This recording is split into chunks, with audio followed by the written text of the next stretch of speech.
out there. I said, to heck with this. I'll do this in the morning. And I don't have any inside information. The lady that did it, she got in there.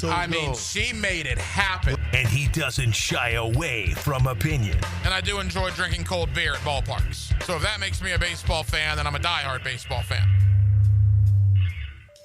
It's Hacker After Dark on 1010XL. And a very good Monday evening to you, Jacksonville. It is Hacker After Dark, 1010XL, 92.5 FM with JJ LaSelva. The Hacker Ryan Green with you. Glad you are with us as we embark on a Monday, 10 days before the first NFL training camps open. 1 week until SEC Media Days. And just news is coming at us left and right. NFL-related, NBA-related, a huge extension for Paolo Banchero and the Orlando Magic happened about 90 minutes ago. We will certainly talk about that in correlation. Orlando to Jacksonville, Paolo Banchero to Trevor Lawrence. I certainly have a lot of thoughts on that. We're coming off of a sports weekend that showed a true American sports superstar regain his crown, with Joey Chestnut stuffing 70 and a half hot dogs and hot dog buns down his gullet in 10 minutes to regain the Mustard Championship for the 17th time in his illustrious career. We saw the United States men fall to Mexico in the Gold Cup. I'm going to get JJ's thoughts on that in a moment. And, we've talked a lot about American men's tennis, right?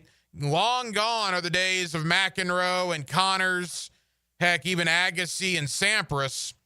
Yet there are only 8 guys left at Wimbledon, and there's 2 Americans, Taylor Fritz and Ben Shelton. Ben Shelton, the former Florida Gator, are both still alive, going to the Wimbledon quarterfinals. I certainly have a thought on that as well. Guest lineup tonight looks like this. Our AFC South preview kicks off tonight. We'll obviously spend a lot of time on the Jaguars, as we always do, but we're going to branch out to Tennessee this week, to Indianapolis, and to Houston. It wraps up our division previews that we've had dating back to the early part of May. Tonight we'll begin in Nashville. My buddy Tyler Rowland is the host of the Locked On Titans podcast. He joins us in the 9 o'clock hour to look back on an interesting offseason in Nashville, the arrival of Cam Ward, Calvin Ridley going into year number 2, a brand new general manager. Where are the Titans when it comes to the AFC South heading into 2025? We'll spend some time on that. Also in the college ranks, Florida State, a really good recruiting weekend for Mike Norvell. He strung a couple of those together. What about 2025 for Florida State? Logan Robinson is the owner and the founder of Noel Game Day. He joins us at the top of the 9 o'clock hour. But as you can imagine, we're never going to get too far away from the Jacksonville Jaguars. Daniel Griffiths of Action Sports. He's the analytics, the number cruncher, the decimal points guy when it comes to the Jacksonville Jaguars for our benefit. Daniel will join us coming up here in about 15 minutes or so as we get ready for Jaguar training camp, which is roughly 2 weeks away. Every night here on Hacker After Dark, we do kick it off with a big deal of the night. And JJ LaSelva, let's do that right now.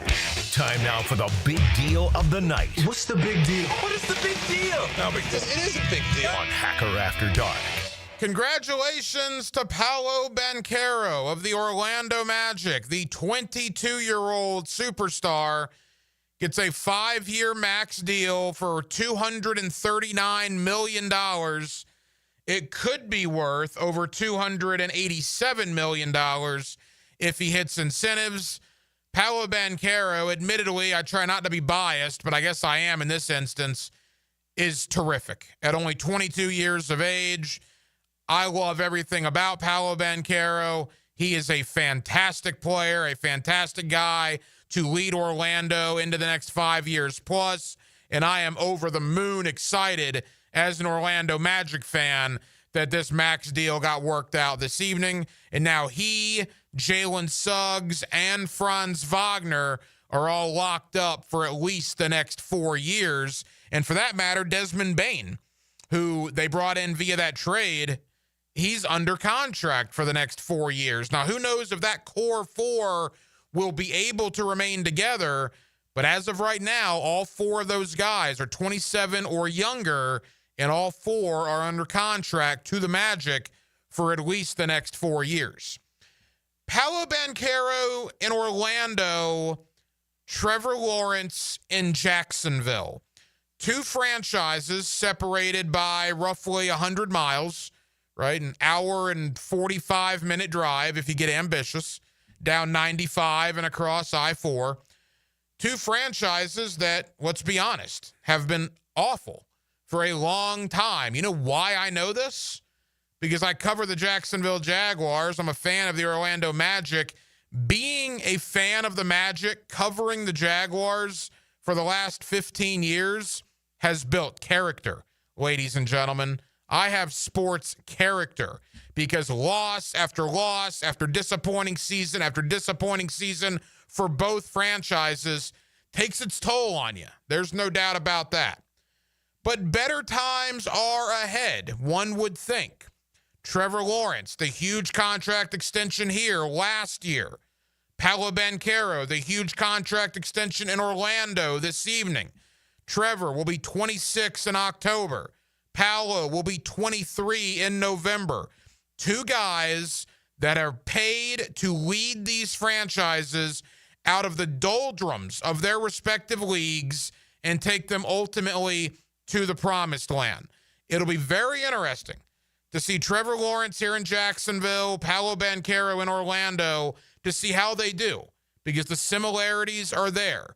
2 guys that were drafted number 1 overall in their respective leagues, 2 guys that were drafted 100 miles apart, 2 guys drafted to franchises that, again, have been awful for the better part of the last 15 years, and 2 guys that their fan bases believe, Trevor here in Jacksonville, Paolo in Orlando, believe they are the guy to lead them out of it. They are now both being paid like the guys to lead them out of it. Can Trevor get Jacksonville over the top? Can Paolo get Orlando over the top? Now they're on the same timeline. They've both been extended for 5 years. They're both being paid very, very well. Can Paolo do it in Orlando? Can Trevor do it here in Jacksonville? It'll be a fun story to watch. If it doesn't work, however, it's going to be a nightmare scenario for the Orlando fan base with the Magic, for the Jaguar fan base with the Jaguars, or potentially for both fan bases who have endured a lot over these last 15 years. Admittedly, JJ, I try not to be biased when it comes to the Magic, but I guess I am. You are a diehard NBA fan. You are not, however, an Orlando Magic fan. Your thoughts on the Paolo Banchero extension tonight? I'm not shocked. I mean, there's really no other thing that would have happened. I mean, like, it's all pretty much slotted. If you play good enough, you're going to make this much. It's a max extension. There's only so much they could give you. The only surprise, I guess, would be that he had a player option in there, which they only really give that to the really great players who show right away as rookies like they're going to change the league.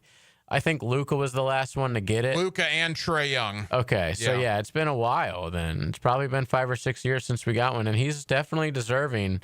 And when it comes to Trevor versus him, I mean, he's way better than Trevor is. You know, like NBA-wise, he's a top 20 player. Like Trevor's a top 20 quarterback, maybe? Maybe, yeah, maybe. Hopefully. Yeah, exactly. Here are the numbers for Banchero. His rookie year, 20 points a game, 7 rebounds. Second year, 22.6 points per game, again, 7 rebounds.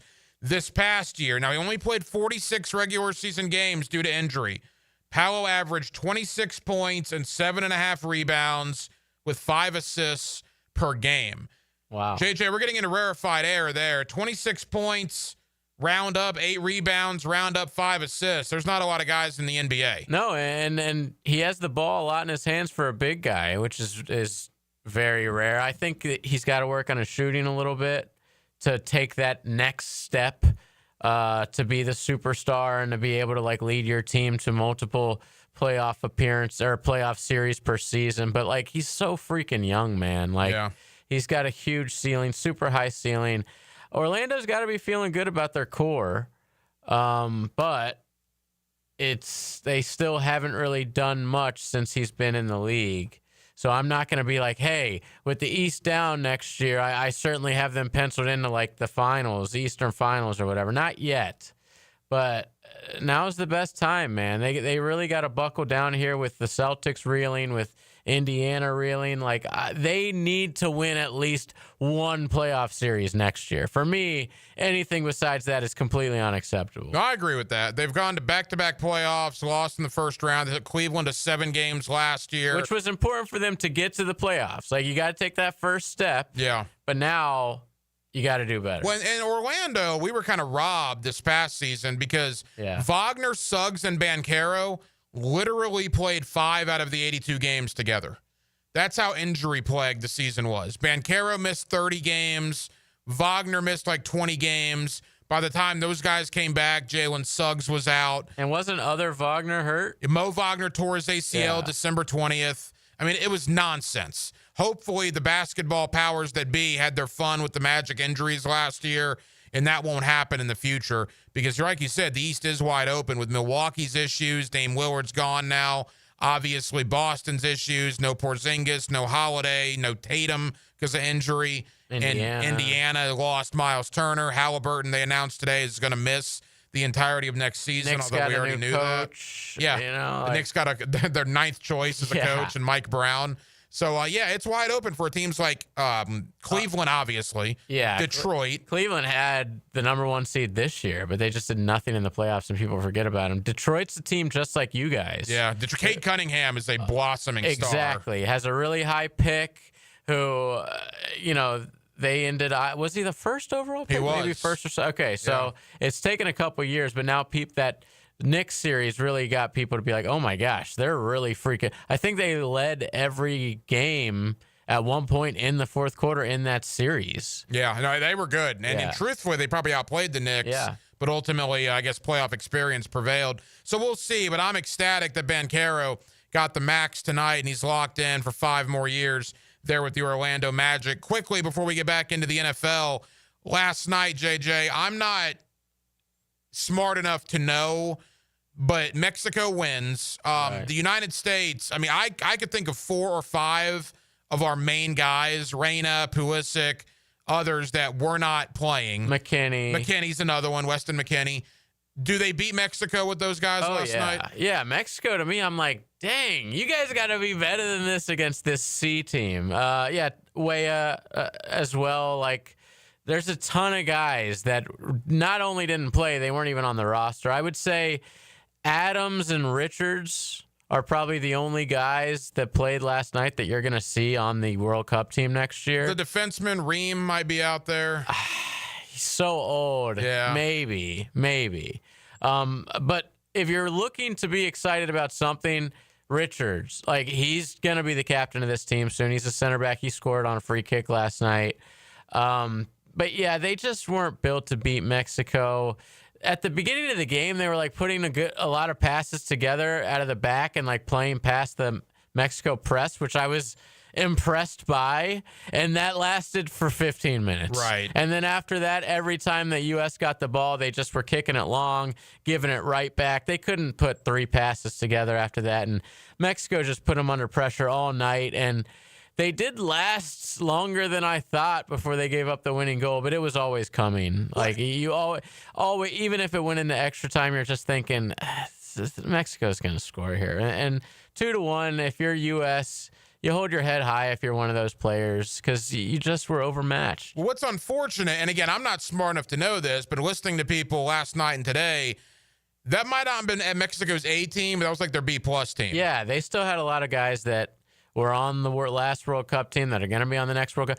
Except they did play this kid who was 16 years old. Right, and he was good, too. He was, but he looked 16. Man. What I don't like about it is people see that score and then they go, oh, United States soccer sucks, this, that, or the other, without knowing or caring to know that 5 of your main guys were not playing in that game. But nevertheless, congratulations to Mexico. They win it. And quickly, to Wimbledon, I just want to say this. I'm not going to spend a lot of time on this, but it's been a long time since an American man won a major in the tennis world. Wimbledon, French Open, Australian Open, United States Open.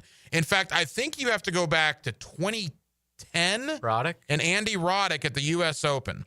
So we're talking 15 years since an American male tennis player won a Grand Slam, which that's 2003, bro. Oh, was it 2003? Yes. Oh, I was maybe Roddick made a final in 10. Yeah. So Roddick won in 03? 22 years. Wow. bro. Okay, so it's been 15 years since a final was even made, 22 years since a Grand Slam was won. I don't know if Taylor Fritz or Ben Shelton's going to win Wimbledon. I would tend to doubt it. Alcaraz is still there. Djokovic is still there. Sinner got saved today. Sinner did get saved. And actually, that's who Shelton plays on Wednesday in the quarters. That's going to be really interesting. But Ben Shelton, now maybe he's a Gator and maybe Hacker's got his orange and blue goggles on here. Whatever.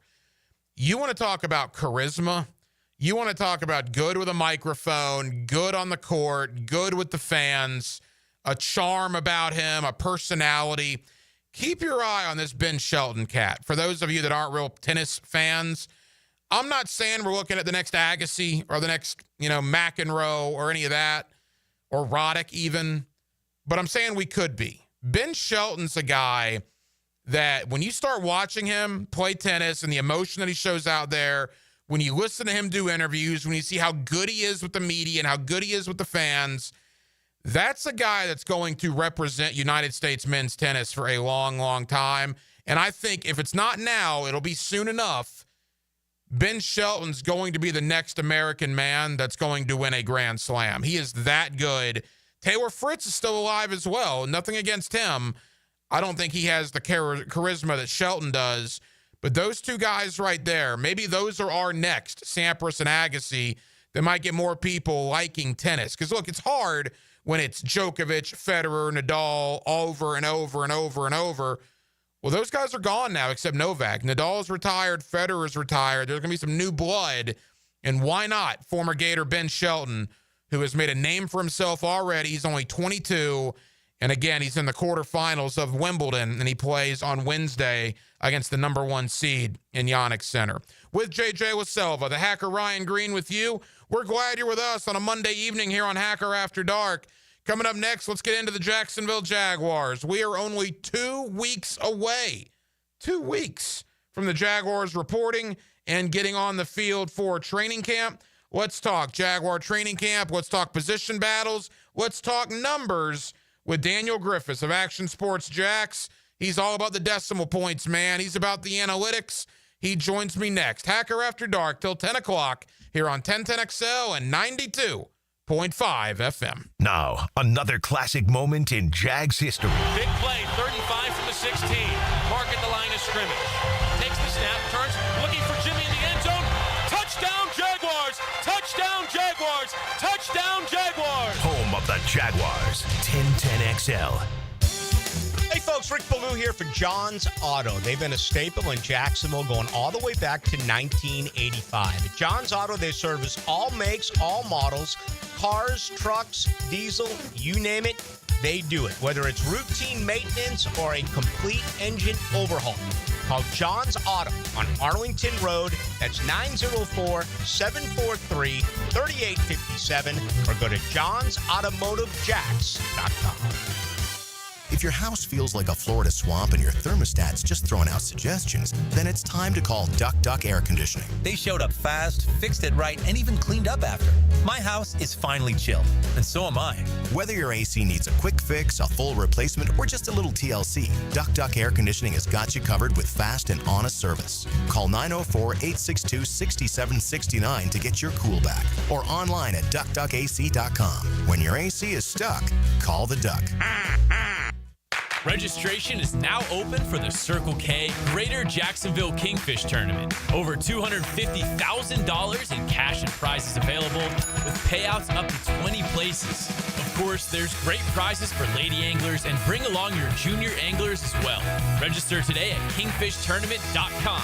Even if you're not on the water, spectators will enjoy fun exhibits, food, kids' activities, and a fireworks display at the Circle K Greater Jacksonville Kingfish Tournament.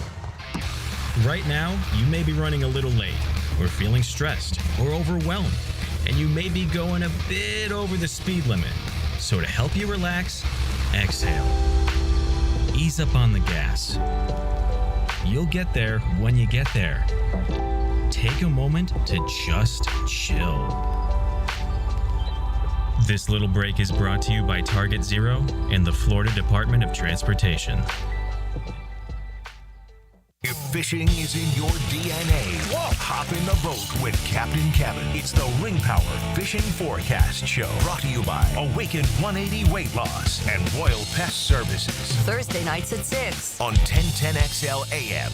Sun's out, deals on at Hurricane Grill and Wings. Summer's here, and so are the flavor-packed deals, like a Yingling beer battered fish sandwich, chicken salad lettuce wraps, or the combo basket, all for under $14. Craving more? Add 3 bone-in wings to any handheld or entree for just $3.49. Sip on a refreshing peach tea cocktail or grab an ice-cold Michelob Ultra. Perfect for patio season. Summer's never tasted this good. Find yours at hurricanewings.com.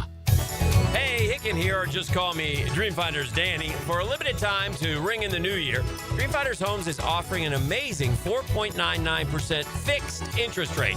Now's your chance to lock down that rate and get in the game. You heard me right. It's 4.99 fixed interest rate on select move-in ready homes. Visit dreamfindershomes.com for sales event information and get in the game. Interest rate available on select move-in ready homes. Restrictions and limitations apply. Go to dreamfindershomes.com for more details. Frank Frangie here for Stanley Pools. If you're dreaming of putting in a pool this year, choosing the right company is the most important decision you'll make. I've trusted Stanley Pools to build my pool, renovate my pool, and maintain my pool. Stanley Pools has been the best in the business since 1988, and they're still family owned. Call them today at 904-269-7277 or find them online at stanleypoolsfl.com. That's Stanley Pools, a family tradition of fine swimming pools.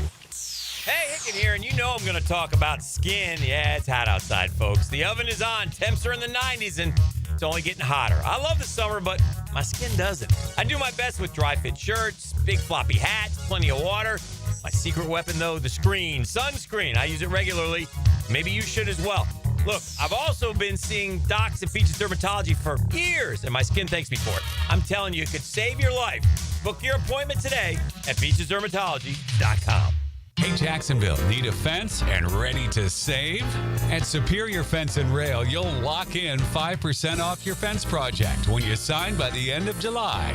A limited time offer for savings and peace of mind this summer. Now accepting appointments for a free estimate. So act fast and get 5% off your entire fence project when you finalize by July 31st. Cannot be combined with other offers. New contracts only. SuperiorFenceandRail.com. I'm with Greg from Cycles of Jacksonville, and Triumph has been a legend on-road. They've branched out to their off-road division as well. Give us the latest on what you can find on the asphalt.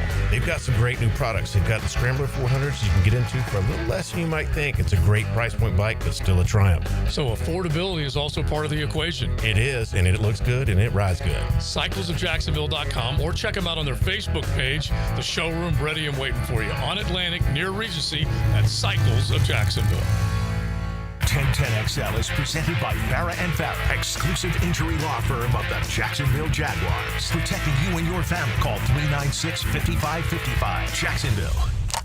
Now, another great guest on the Checkmate Coatings phone line. Hello. Your floor's missing piece. Back here on 1010XL and 92.5 FM in the city of Jacksonville. We are glad you are with us. The month of July has arrived, and look, we're about 2 weeks away from Jaguar training camp as we are on the doorstep of the 2025 NFL season. Let's look ahead to Jaguar training camp, which should get underway in about 2 weeks or so, with Daniel Griffiths. He does a terrific job for Action Sports Jacks, and Daniel's all about the numbers, man. He's our analytics guy here on Hacker After Dark. Daniel, how you doing?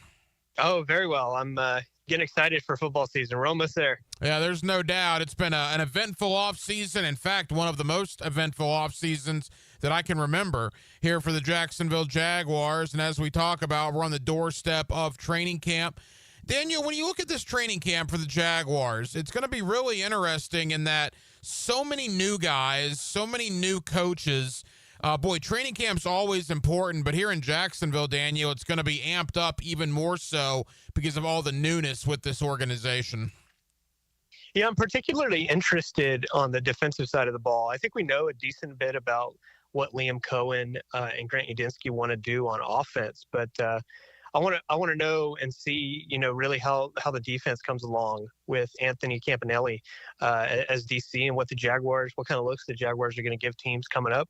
We probably won't get too good of an idea in training camp and preseason, but I think that's certainly something that hasn't been as discussed or spoken about, and I'm really interested to see here in training camp. The defense was terrible last year under Ryan Nielsen. A lot of guys are back from that defense, and I guess, Daniel, the question is, was that a Ryan Nielsen defensive staff problem, or was that a player problem in 2024? We're probably going to figure that out pretty quick.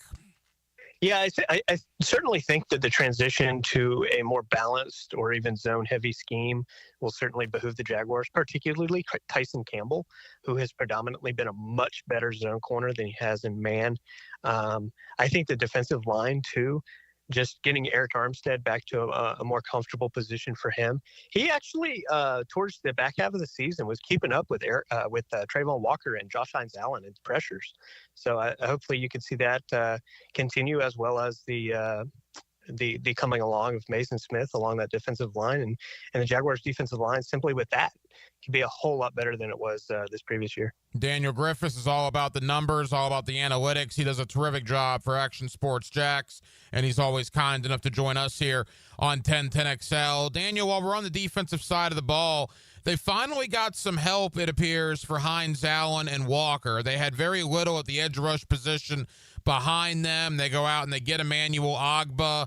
Obviously, they brought in another free agent from Arizona. They brought in a couple of rookies.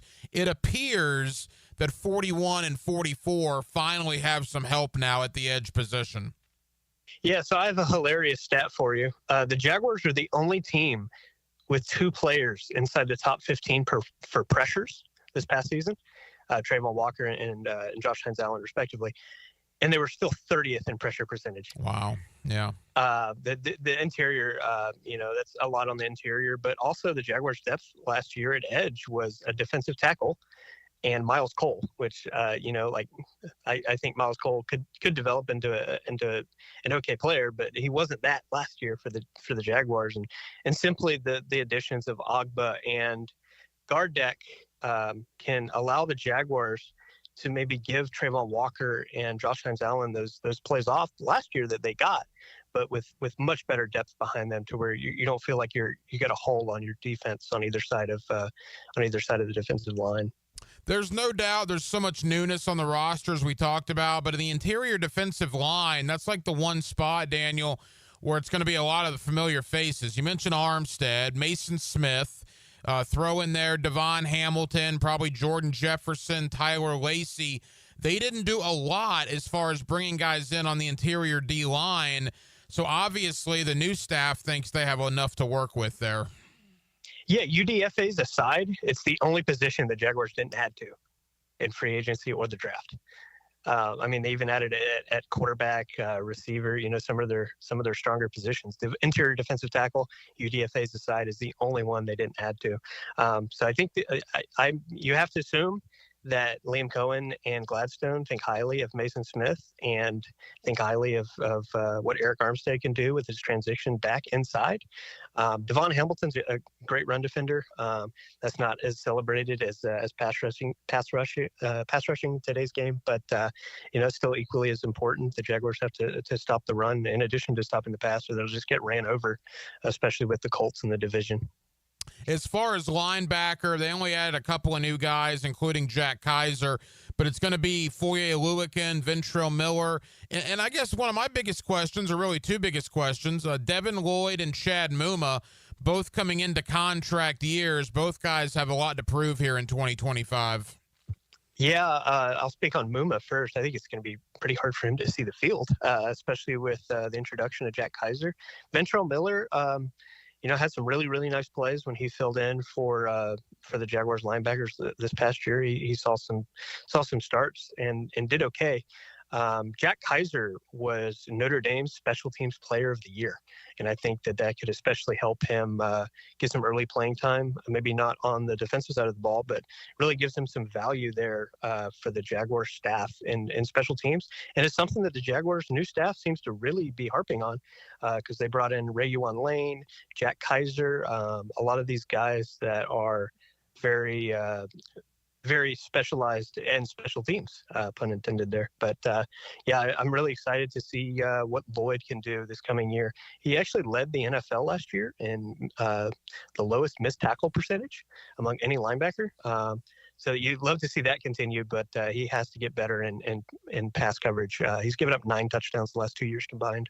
Yeah, that's not good. There's no doubt about that. And again, the 5th-year option was not picked up, so he is scheduled to become a free agent at the end of the season. Daniel, in the secondary, to me, one of the biggest position battles in camp is going to be at safety. I mean, when you think about all the names back there, special teams or starting positions on the line, you got Daniel Thomas, you got Dewey Wingard, you got Caleb Ransaw, you mentioned Lane, both draft picks, Eric Murray, obviously Darnell Savage, Antonio Johnson. There's just simply not enough roster spots for all those guys. So I think safety is going to be a very interesting battle during camp. Yeah, sadly, despite the Jaguars not adding anyone along the interior defensive line, I am more concerned about the safety spot. It's really hard to project who's going to start. You assume Eric Murray, obviously, but on the other side of him, is it going to be Darnell Savage? Is it going to be, you kind of have a hard time thinking it's going to be Caleb Ransaw immediately, considering he's making the transition to corner to safety. Plus, he's a rookie. And maybe you see Dewey Wingard there compete with Darnell Savage. That's going to be a really, really curious one to see what the Jaguars do. They definitely need help on that back secondary, because they gave up the most explosive plays last year, and safety, they were hurting at safety, and that's a big part of the reason why. Couple of more for Daniel Griffiths, Action Sports Jax, crunching the numbers with us here as Jaguar training camp is roughly 2 weeks away. The Travis Kelce statement over the weekend that kind of made the rounds in regarding Travis Hunter. Kelce on his podcast basically said that if Hunter's playing both ways, Daniel, he wouldn't be surprised if teams just run deep balls all the time on Travis Hunter to try to wear him out. What is your thought on that? Because certainly a lot of people have seen those comments.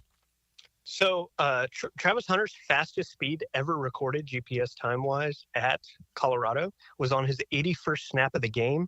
I believe it was against TCU. So he can go. He can see some snaps. That's not an issue. In regards to just running by you, NFL teams run a lot more zone than man, anyways.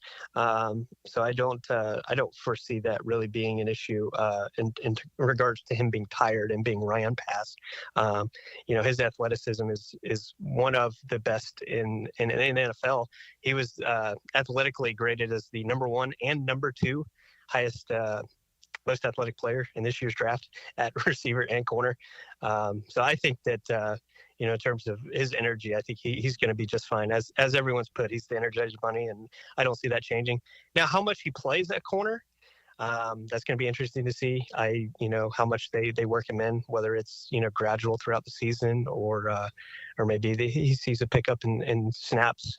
But I think preseason and the early parts of the season will give us a really good look at how the Jaguars plan to utilize Travis Hunter going forward. Yeah, I've enjoyed watching Hunter through OTAs and minicamp, but I can't wait till the pads come on during training camp and we get an even better idea what to expect when the regular season gets here. A couple of more for Daniel Griffiths. Daniel, let's go to the offensive side of the ball now.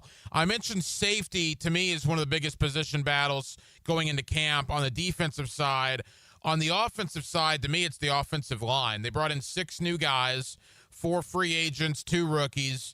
You combine that with Ezra Cleveland and Anton Harrison and Walker Little and Cole Van Lanen and Javon Foster and Luke Fortner, guys from last year. Again, there's not enough roster spots for all of these people, so the Jaguars are going to have to cut 2 or 3 offensive linemen that Jaguar fans know their names, know who they are. There's going to be a lot of positions up for grabs there. Yeah, I really like the duo of Walker Little and Ezra Cleveland on that left side. I think Ezra Cleveland's probably the most underrated player on the Jaguars roster or at least at the very least, the least discussed of guys that played really well last year. The Jaguars didn't really have a good idea of who he was after that first half season after he was traded, but I thought he played really well last year. Center and right guard are going to be a little more of a battle. I would imagine that you probably see Hainsey at center, but the Jaguars got a whole lot of guys who have played snaps literally everywhere. So you may see some really awkward stuff from them, and them trying to see who fits where. Anton Harrison's one I'm concerned about. He's still pretty half decent, and he's pretty decent in pass pro. The run blocking though just has to get better. He struggled really early on last season against the pass rush, but the last 3 quarters of the season, he really turned it back on again and looks more similar to the guy he was during his rookie season.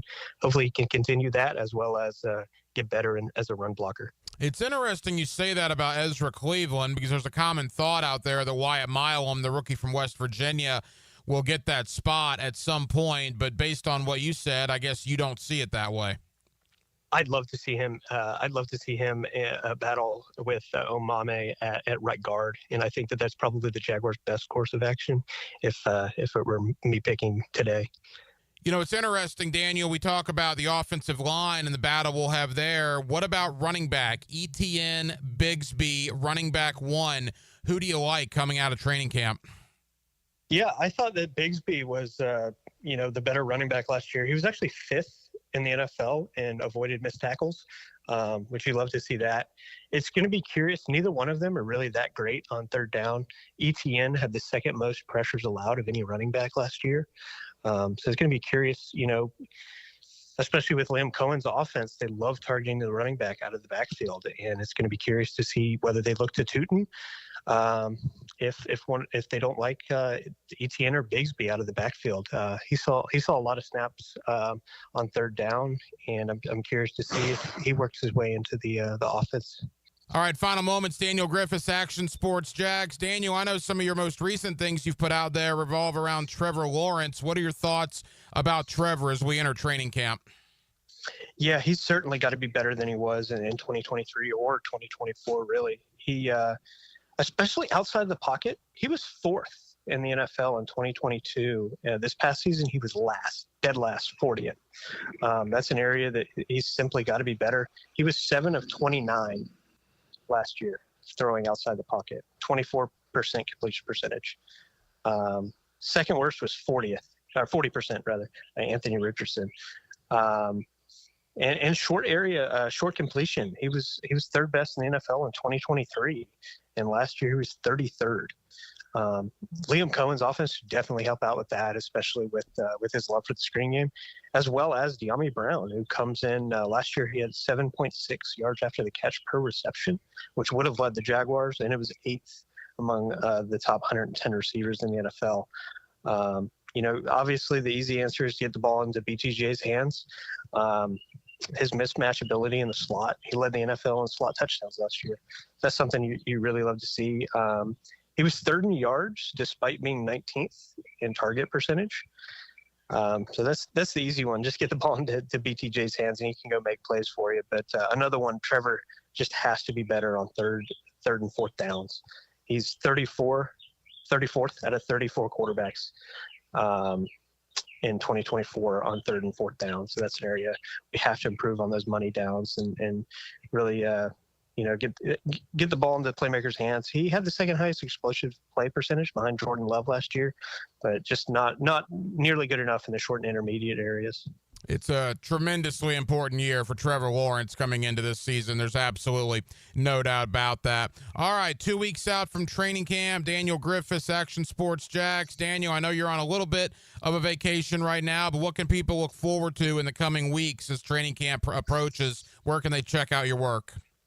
ActionSportsJax.com. I'm really, really excited to have some new numbers to look at here as we get into the preseason and regular season. Have a bunch of stuff planned regarding O-lines for the Jaguars and the rest of the NFL, as well as some historical stuff there as well, to see exactly how much offensive line play matters to NFL success, as well as I got a bunch of stuff planned for Trevor Lawrence, Travis Hunter, and BTJ as well in the coming weeks. Daniel, appreciate the time as always, man. We'll talk again soon. Thank you. There's an energy and drama to play-by-play sports. This crowd, a big factor. You never know what's going to happen. Wow! Feel the energy on 1010XL, Jacksonville Sports Radio. Rick Ballou for Coy Dental. That's right, Carlson Dental is now Coy Dental. Dr. Lee has been practicing there for 9 years, has purchased the company. The Coy Dental team still has the same great dentists and staff. And remember, if you get nervous visiting a dentist, don't. There's never a problem at Coy Dental with light sedation for cleaning and deep sedation for all your restorative needs. Coy Dental, 2 locations in Jacksonville. This is Greg Huntington, a.k.a. The Mangler.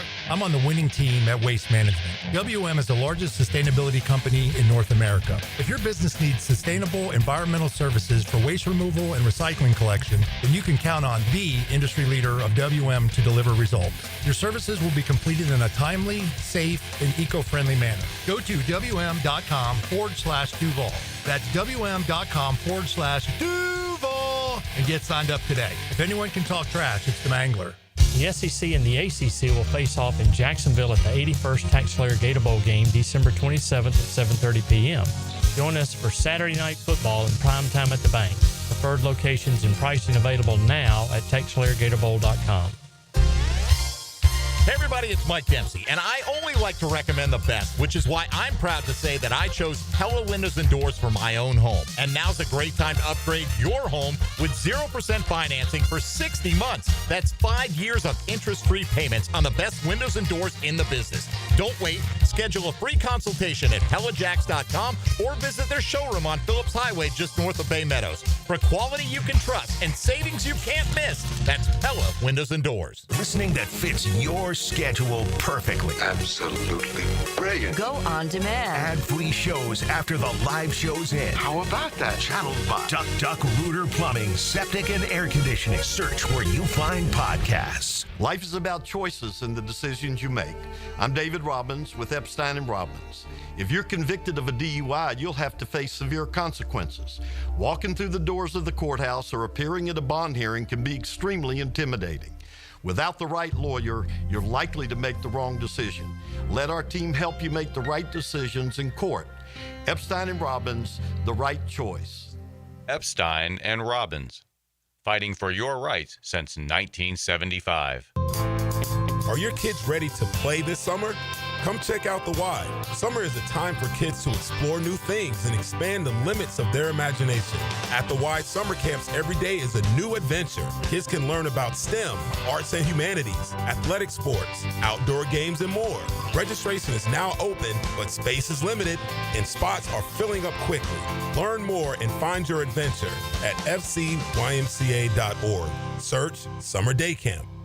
David here with Royal Pest Services. It's back. Our summer Centricon Termite Special. New installs begin as low as $249. And if you have existing Centricon, but your renewal is through the roof, we can transfer you to Royal at no cost. Visit RoyalPestServices.com to schedule a free estimate. Celebrate National Carpet Cleaning Month with Zero Res. Hicken here. Check this out. $45 per room of carpet clean. Take 20% off your air duct services. Book online at ZeroResJacksonville.com and take advantage of the savings. Zero Res. When it comes to towing products, your safety is the priority at Cannons of Jacksonville. Cannons has decades of experience to ensure your towing setup is installed with precision and reliability. Visit cannonsofjacks.com, your trusted partner for a smoother tow. Instant Keys. You don't have to go to the dealer. Instant Keys comes to you. For lost or broken keys or nearly any make and model of vehicle, call 722-1111 for Instant Keys Locksmith Service. 1010XL is presented by Farah & Farah, exclusive injury law firm of the Jacksonville Jaguars. Protecting you and your family. Call 396-5555. Jacksonville. He's Hacker After Dark on 1010XL. With you till 10 o'clock, as we are every night. Hacker After Dark, 1010XL and 92.5 FM. Our AFC South preview kicks off later on in the 9 o'clock hour. Tyler Rowland is the host of the Locked On Titans podcast. What an interesting offseason for Tennessee, including the arrival of Cam Ward. We'll talk about the Tennessee Titans at the bottom of the 9 o'clock hour. Coming up in less than 20 minutes or so, Logan Robinson, the owner and the founder of Knoll Game Day. We'll talk about this 2025 Florida State football team, the comments that Thomas Castellanos made recently regarding the season opener against Alabama. And what about Mike Norvell? Will there be a hot seat for Mike Norvell, even if there is a 4, 5, or even 6-game improvement off of last year's win total? All of that with Logan Robinson of Knoll Game Day. That comes up in less than 20 minutes. I cannot believe that we're 45 minutes into tonight's broadcast. And, JJ, I haven't brought up the anniversary, man. July 7th, 1996. I didn't know JJ. JJ didn't know me. But, JJ, you were, what, 6 years old? Yeah. I think I was... What year was it? 96, July of 96. So you were 6. I was 12 at the Ocean Center in Daytona Beach, Florida, when it was Kevin Nash and Scott Hall versus Sting, Lex Luger, and the Macho Man. And nobody knew who the third guy was, right? No one had any idea until Hulk Hogan made his way down to ringside and turned his back on WCW. Man, that was 29 years ago. The world's never been the same, man. It really hasn't. It really has. Yeah, my dad took me and my younger brother and one of his work buddies went with us, and we sat so freaking high up yeah, I did that too. my dad's friend had binoculars, and I remember using them. The Giant was there, who is known as the Big Show. Oh, yeah. And then my favorite match, though, was when Public Enemy. Oh, wow. They fought against the Nasty Boys, and then they were chained together. So, like, one of the Public Enemy guys was chained against one of the Nasty Boys and vice versa. It was insane. And they were, like, up on top of the lifeguard stands, and oh, my God. Like, I obviously remember everything happening with Hulk and everything, but to me, as a 6-year-old, just like the tag team match, that's all. I loved that so freaking much. One of the best pay-per-views there probably ever was. Oh, that's crazy that you remember that. Now that you mention it, I do. I think I blocked everything out with the exception of the Hulk Hogan thing. I was so far up in I think it was the Ocean Center is what it was called. Still called that. Is it still there? Mm-hmm. Oh, yeah. I was just in Daytona for a wedding like 2 months ago. Drove right past. That's crazy. I was so far up. People were throwing trash into the ring. Of course. I couldn't have even reached the ring, right? Yeah. There was no chance of me getting garbage out there. I was so far up. Poor Mean Gene Okerlund got into the ring my God, to interview. And then Hulk Hogan became Hollywood Hogan in the NWO. But I'm not near as much into wrestling as I obviously was back then, or that I even was as recently as, 10 years ago.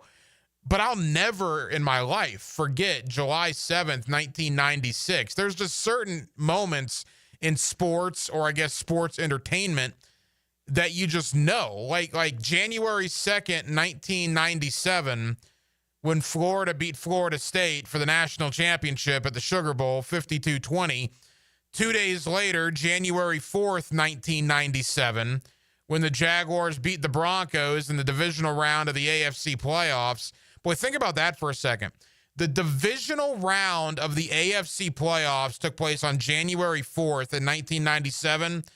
That's still the NFL regular season now. That's how the calendar has changed in the last, 25, 30 years. So those two football games are the ones that stand out to me. I'll never forget those dates. And truthfully, I mean, when there are some wrestling fans that went to a dark place on July 7th, 1996. The script was interrupted that night. I remember, people saw the pay-per-view. And again, JJ, you and I were both really young, but I remember the walk back to the car. And walking back to the car, just Stunned. the looks People on are just people's faces shook. were unbelievable. It was the craziest thing ever. And granted, I know what professional wrestling is now compared to when I was 12 years old. I was a little more immersed in it back then, and I'm more realistic now as to what it is. But make no mistake about it, it's entertainment. And for a 12-year-old kid like myself to have his own radio show now 29 years to the date after that and to still be talking about it, that was a form of entertainment, JJ, that I'll never, ever forget that night. The New World Order of Wrestling, brother. It's all about the NWO, man. Dude, so I'm looking it up right now on Wikipedia.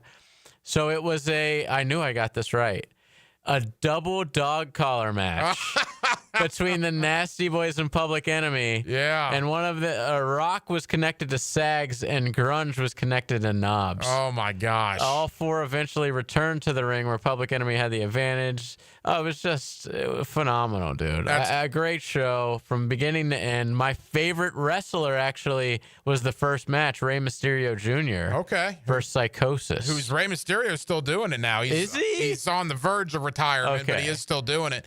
I miss those wrestling days, man. Wrestling will never be the same. Look, I completely commend Tony Khan and AEW for what they're doing because they've given us something different than what we've had.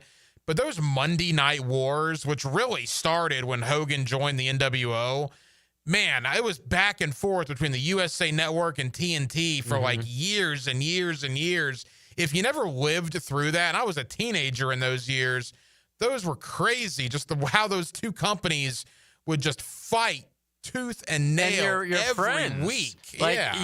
I was like the WCW friend. I had other friends who were still in the WWF more. I'm like, you guys are lame. You know, it was like a rivalry between everybody. It was just wild. I loved wild times, and it really kicked off 29 years ago tonight when Hulk Hogan became Hollywood Hogan and joined the New World Order. You can tell these fans to shut up, brother. This right here is the New World Order of Wrestling. Absolutely love it. All right, that's my nostalgia moment for the night. Check back in July 7th of 2026 when next year's the 30-year anniversary. Woo! We'll give it even more time a year from now. With JJ LaSelva, the hacker Ryan Green, we're almost at halftime on a Monday night edition of Hacker After Dark. Again, our AFC South preview kicks off later on in the 9 o'clock hour. Tyler Rowland, the host of the Locked On Titans podcast, as we look back on the offseason that has been with the hated rival, the Tennessee Titans. But coming up next, let's talk Florida State. Let's talk recruiting. Let's talk Thomas Castellanos, Mike Norvell, and all points in between. Logan Robinson is the owner and the founder of Noel Game Day, and he joins me next here on a Monday. It's Hacker After Dark. The commander had me continue transmission. Do you have the sequence yet? The sequence is 1010XL. Okay, go now. 92.5 FM. As a law enforcement officer, safe roads are one of my top priorities, ensuring everyone can get home safely each day. Some never will, due to aggressive driving, being distracted, or speeding on the roads. And too often, that results in the toughest part of my job and the longest walk in my life. I'm so sorry. I have some very sad news to share with you.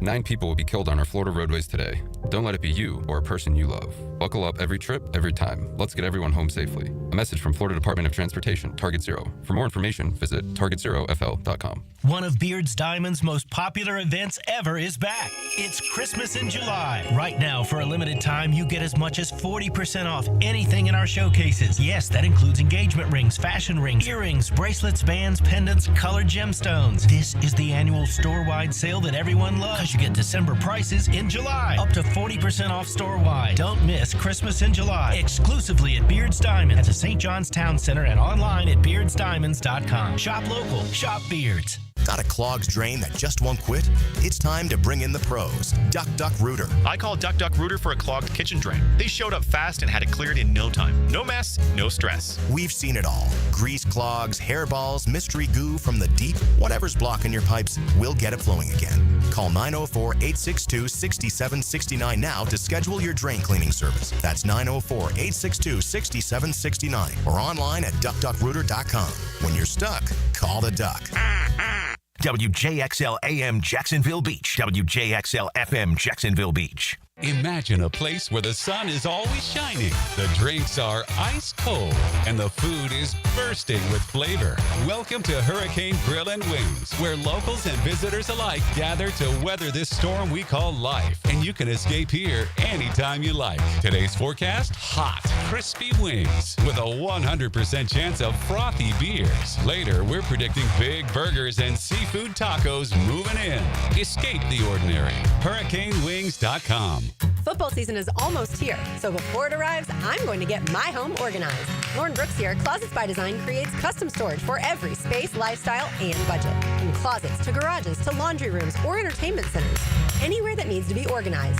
Call today to schedule a free in-home consultation and receive 40% off plus an additional 15% off with free installation. Yes, that's 40% off plus an additional 15% off during the month of July. Call 878-9393 or visit closetsbydesign.com. I'm Stacy, and I want to tell you about my fogged up window fiasco at my house. I called up Mac at Baker Glass. He told me all I needed was a glass replacement. The process was so easy. All within a few days, they came out, measured, called me with an estimate, cut my glass, and came out to install the new ones. Now my view outside is fog-free thanks to Mac and his crew at Baker Glass. And my neighbors think I got some fancy new windows. I'm Mac with Baker Glass. No one treats you better. Frank Frangie here for Stanley Pools. If you're dreaming of putting in a pool this year, choosing the right company is the most important decision you'll make. I've trusted Stanley Pools to build my pool, renovate my pool, and maintain my pool. Stanley Pools has been the best in the business since 1988, and they're still family-owned. Call them today at 904-269-7277 or find them online at stanleypoolsfl.com. That's Stanley Pools, a family tradition of fine swimming pools. Hey, Hicken here, and you know I'm going to talk about skin. Yeah, it's hot outside, folks. The oven is on. Temps are in the 90s, and it's only getting hotter. I love the summer, but my skin doesn't. I do my best with dry fit shirts, big floppy hats, plenty of water. My secret weapon, though, the screen, sunscreen. I use it regularly.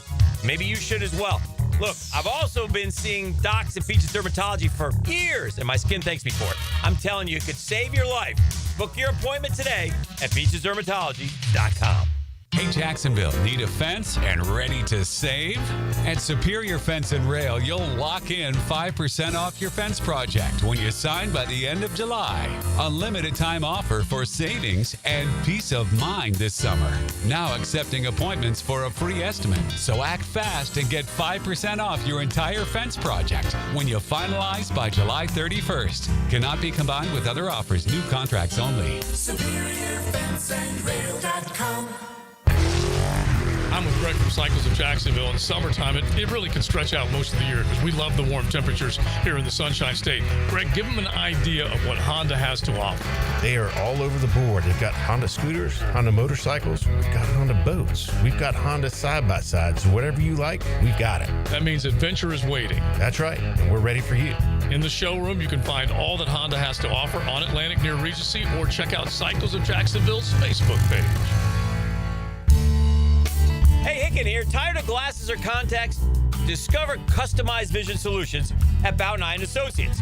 Dr. Bowden's team offers cutting-edge options like EVO implantable Collamer lenses or refractive lens exchange and classic LASIK, designed to fit your life.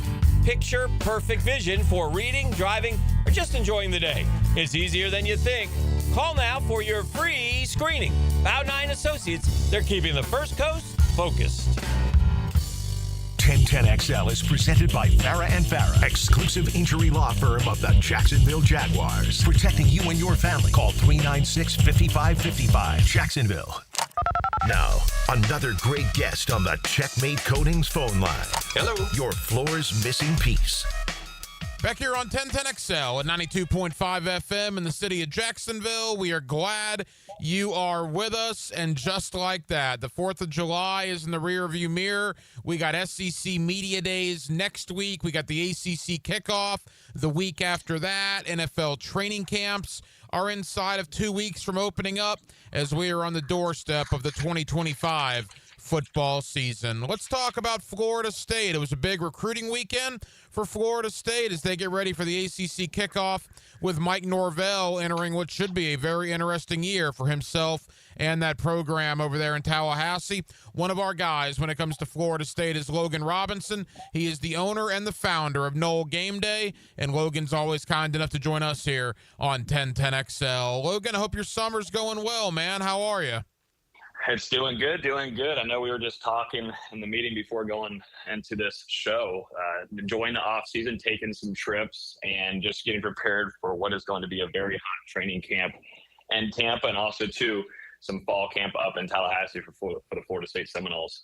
Yeah, for people that don't know, Logan is the owner and founder of both Knoll Game Day in the college ranks and Bucks Game Day in the NFL ranks. We might squeeze in a Tampa Bay question towards the end. But Logan, first and foremost, with Florida State, big recruiting weekend. In fact, it's been a big couple of weeks for Mike Norvell on the recruiting trail as they land a 5-star this past weekend. The Seminoles and Mike Norvell, I feel like on a roll. The momentum has definitely switched quite a bit going into June and hot start into July as well. Like you were just mentioning there, the 5-star Chauncey Kennan, grabbing him, really, really talented cornerback, one of the top in the country. He's ranked as the number 2 cornerback per 247 Sports, but really talented. Coach Surtain, Pat Surtain, he always is able to find this type of talent, and it seems like it's always been a trend for Florida State, getting highly talented recruits from the high school level over to the defensive back room. But this time he grabs another one with Chauncey Kennan, and I think that's something that if you're looking ahead into next season, Florida State is going to be looking for one of those lockdown corners, and that's something Kennan can give to you and a lot of other big schools too across the country were after this kid, but the Seminoles were able to land him. And I feel like just going into the summer, I mean, you take all of these recruits that Florida State has been able to land, and also to not just land, but make some big-time flips as well.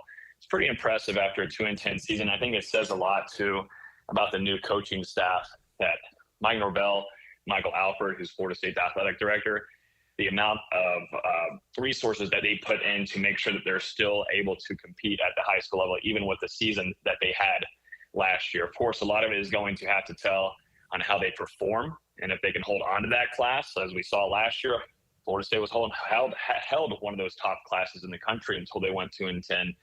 But they've got to show it on the field this upcoming season if they're going to be able to hold and obtain this top tier amount of talent and maybe even ride into some more momentum as well.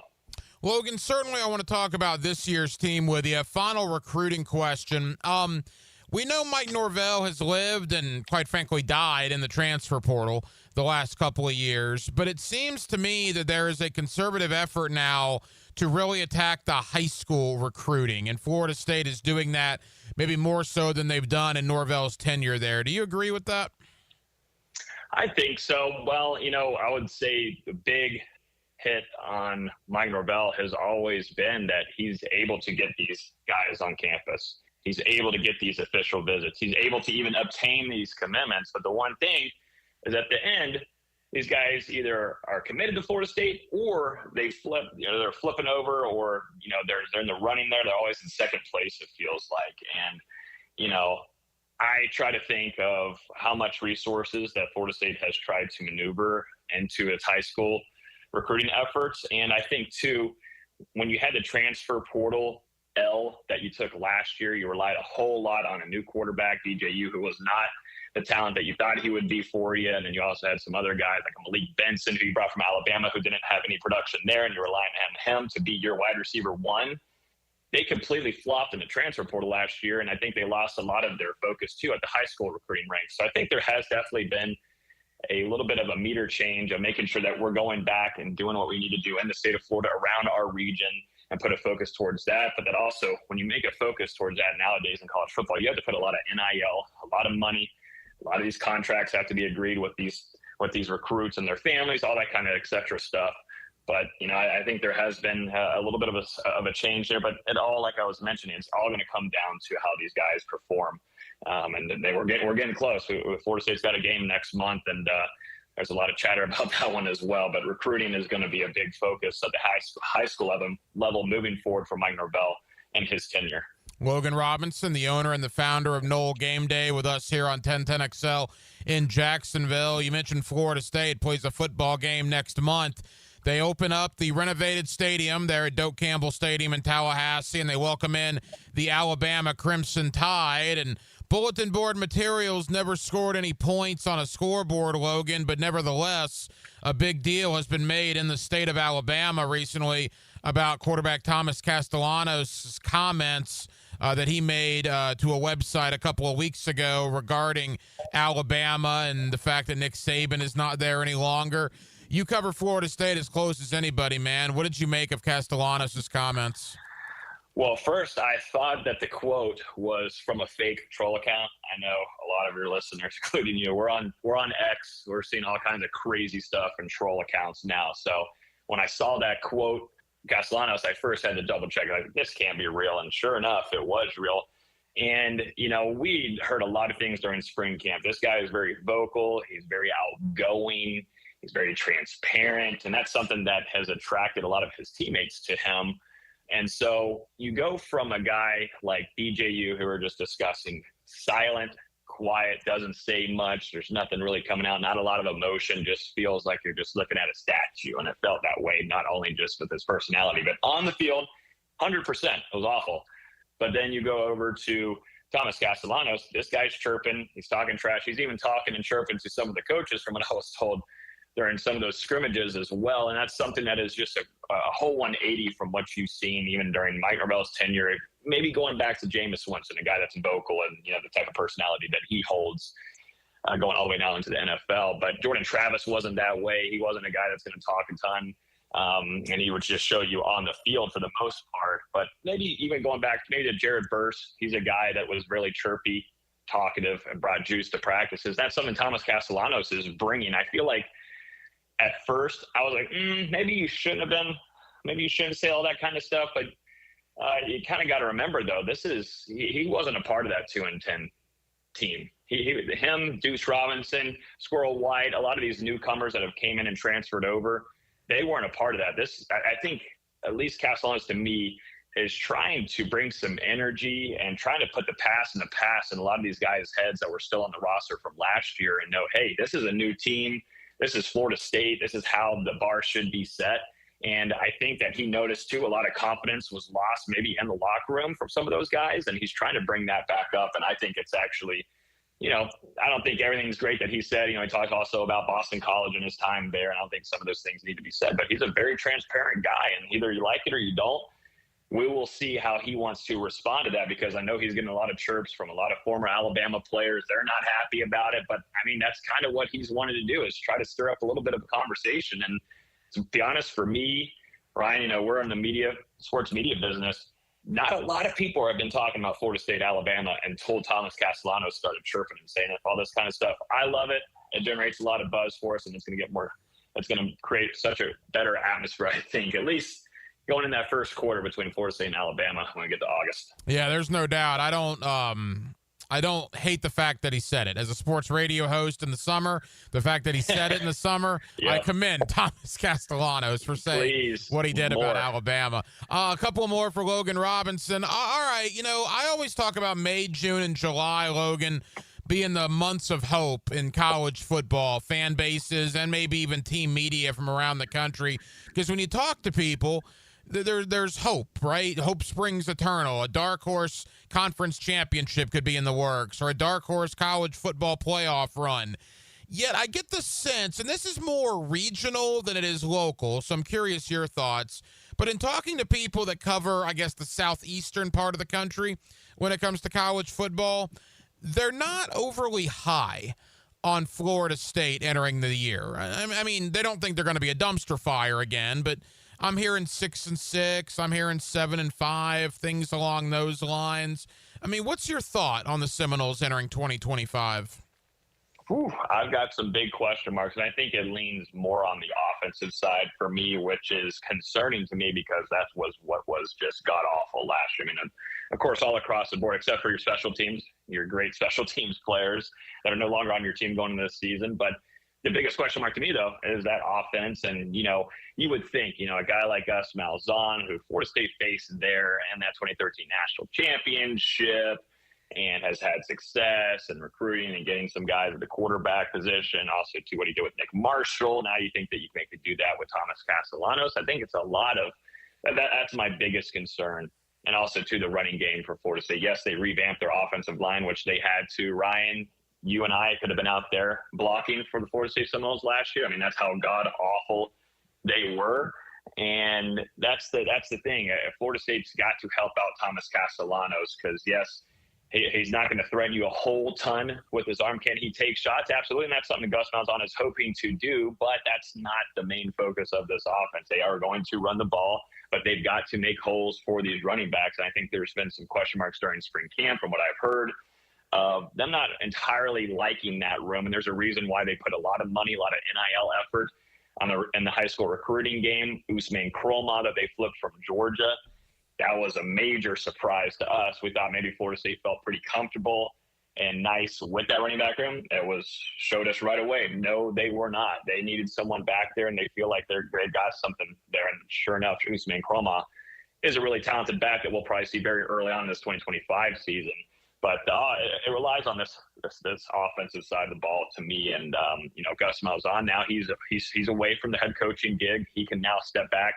He can build an offense. He's had a lot of success before in doing this, but now he's away from having to take care of all the other kind of stuff. And too, if you think about it, Mike Norvell's in a different type of role. He's now in that CEO type role that we're seeing evolve now and grow even more in college football. And really interested to see how that entails going into practices and how it looks on game days, because Mike Norvell was your play caller and he's had success before. Then you had the fall down last year.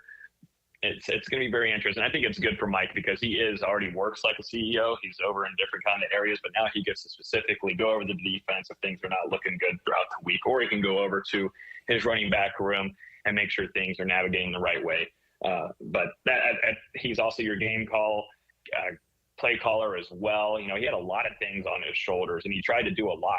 So now let Gus do his thing. Tony White's now your new defensive coordinator from Nebraska, and really interested to see how this evolves for Mike Norvell. And I think it's had to take a big adjustment for him in the spring as well. So that's why I'm looking forward to hearing hopefully a little bit more of some positive things going through fall camp. Logan Robinson of Nole Game Day. Logan, 60 seconds. 2-10 was an absolute disaster last year. 6-6 or even 7-5 would be a monster improvement. But if that's the way it falls, is Mike Norvell in trouble? I don't like 6-6. I was talking with our staff on our show, and they said, they believe 6-6, he stays and everything's fine. I don't think the fan base is going to be fine with that. And a lot of this is relied to on the boosters. Yes, Michael Alford has been very keen on making moves if need be, and coaching staffs across all of the athletics at Florida State.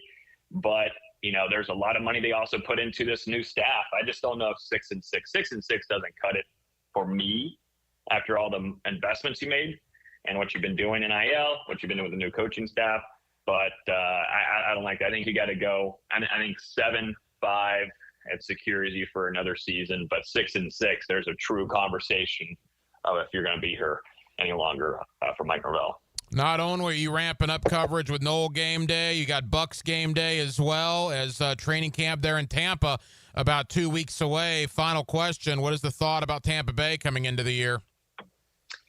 The Bucks, Baker Mayfield, I feel very highly on this team. I'll be honest with you, Ryan. The addition of Hassan Reddick was huge. We got to see him in practice and mandatory minicamp, and that was big. And a guy that I think this locker room is going to like having around. And I think Baker Mayfield is one of the top quarterbacks you have in the NFL. Like that, and I say that on and play on the field, but also to locker room love. The guys respect him a ton, and that means the guys are going to play hard. And we see that on Sundays as well. I think this team, as long as that running game continues to shine with Bucky Irving, and you got the splash or two as well as Rachaad White, you got some Sean Tucker in there too.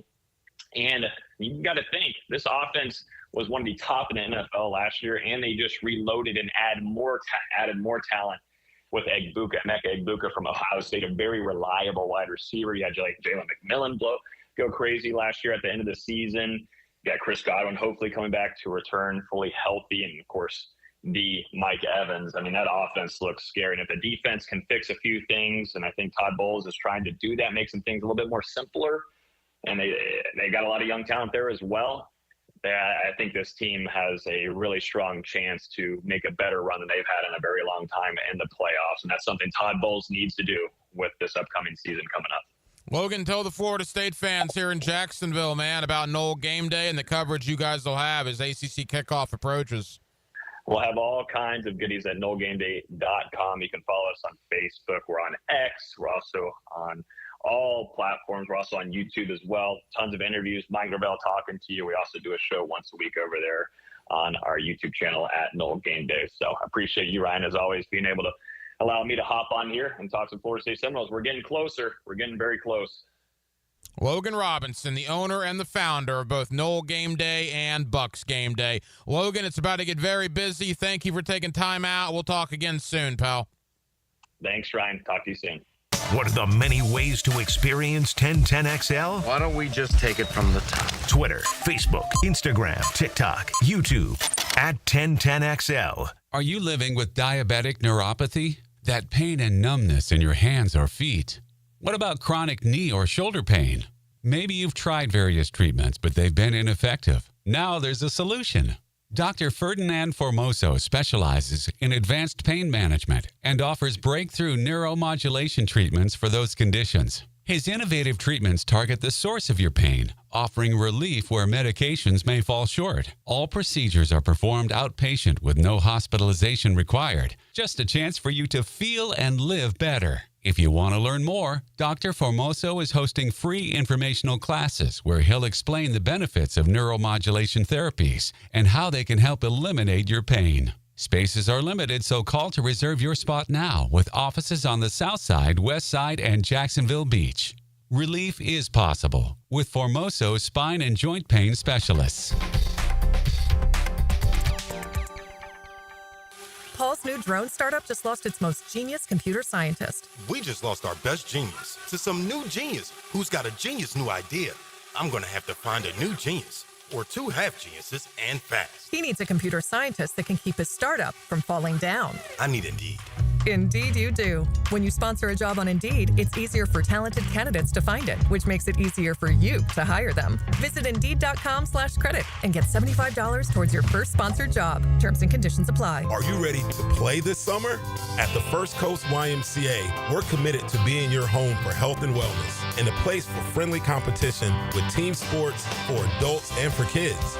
Basketball, volleyball, pickleball, flag football, soccer. The Y has something for everyone at any age. Discover all the benefits of YMCA membership and find your fun this summer at the Y. Registration for team sports and summer camps is open now. Visit fcymca.org. Brackish Vodka, the spirit of the sportsman and proud partner of the Jaguars, wants to make your flight in and out of Jax a fun one. Stop by Vino Volo in the airport and enjoy 2 signature brackish cocktails. Vino Volo has amazing food and cocktails before your flight. Brackish Vodka is the first clean craft vodka and made right here in Jacksonville, Florida. Brackish Vodka for whatever your sport is. If your sport is flying, your vodka is Brackish, proud partner of the Jaguars. Friends, we have a very special guest on the line. The Checkmate Coatings phone line is where the action happens. Where's the phone? Over there. Get expert interviews and listener opinions all day, every day, from the drill all the way to Hacker After Dark on 1010XL. Mike Dempsey, and now's the time to get your roof hurricane ready with Apex Roofing and Contracting of Jacks Beach. Look, our rainy season is no joke, and if your roof's got damage, leaks, or it's just plain worn out, don't wait. Apex is local, dependable, and will show up on time using only premium materials with ironclad warranties. No shortcuts, no stress, just quality work you can trust. Skip the storm season scramble. Reach for the peak with Apex Roofing and Contracting in Jacks Beach or visit apexroofingfl.com. Lucas Tree Service is a certified arborist and a local family-owned business with over 45 years of experience. They specialize in tree removal, trimming, and stump grinding for both residential and commercial properties. Get prepared for storm season and receive top-notch customer service from Lucas Tree Service. 904-241-3533. Online at lucastreeservice.com. At Tucker Equipment Rental in Neptune Beach, you just don't rent quality machines, you rent quality customer service. Hi, I'm Kevin. And I'm Dave. Tucker Equipment Rental has been supplying Jacksonville with equipment and event rental for over 50 years. From commercial and homeowner projects, we've got what you need: lifts, dirt equipment, and landscape equipment. And don't forget about event rentals, from festivals to weddings to backyard barbecues. Local, knowledgeable, and always ready to help. Tucker Equipment Rentals. You need it, we've got it, come see us. Hi folks, Jason Parker here with Performance Painting. Ever wonder what to do with leftover paint that you don't want? Here's a few options. Paint can be placed in the regular trash if it's dry. Simply stir in kitty litter to a thick consistency. Then wait a few days with the lid off till it dries. Also, if the paint is good, there's many charities or churches that would love to have it. If you'd like more tips or have a project, we'd love to help. Go to performance-painting.com. Performance Painting. Repair, protect, preserve. Performance Painting.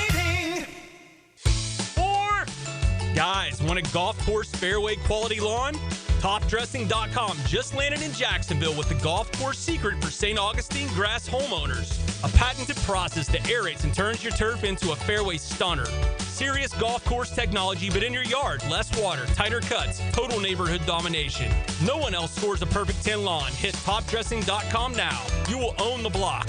Top dress your yard like the pros with TopDressing.com. Hey, Jacksonville, Hicken here. I've been around the block or two, and Checkmate Coatings is who I'd call for my own place. They're my new MVP for stunning, long-lasting floors. Brendan here with Checkmate Coatings. No massive overhead means top prices on top quality pool decks, driveways, garages, and patios too. Visit CheckmateCoatings.com today. Checkmate Coatings, your floor's missing piece. Checkmate Coatings. Your floor's missing piece.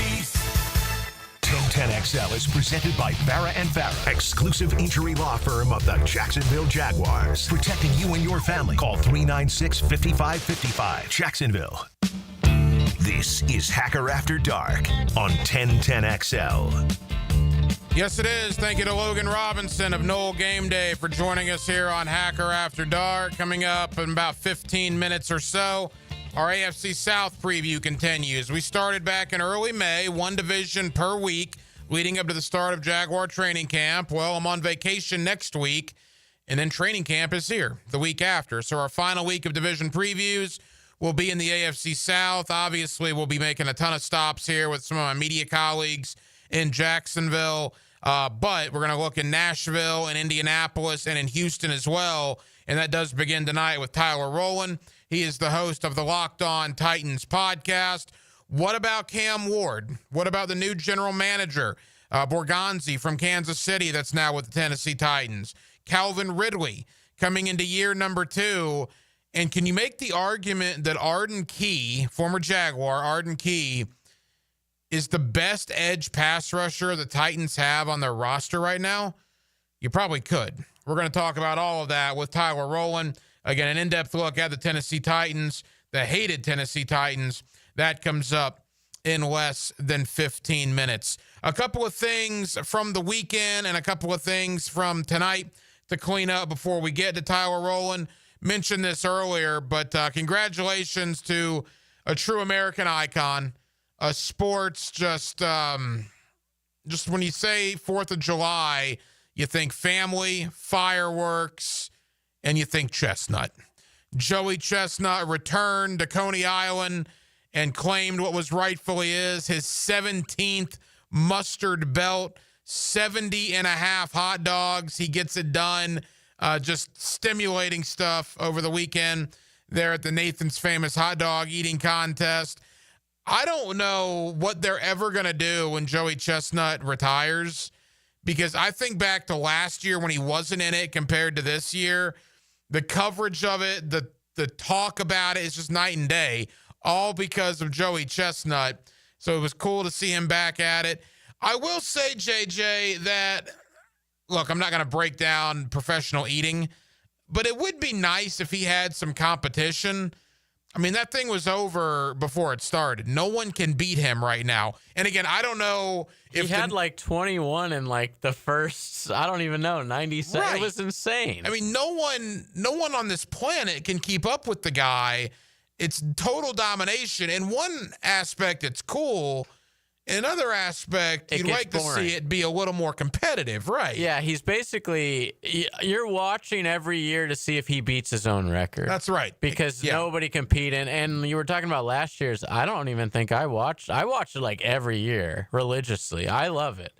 I don't think I watched last year. Talk about the disrespect. The defending champion got introduced before Joey Chestnut. Yeah.